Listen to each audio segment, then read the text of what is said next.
Dari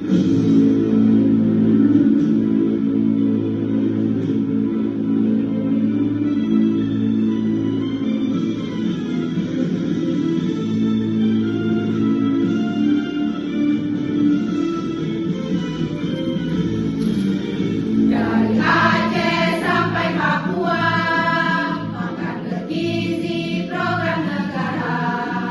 Ini tugas pendamping keluarga, anak bangsa tumbuh dan berdaya.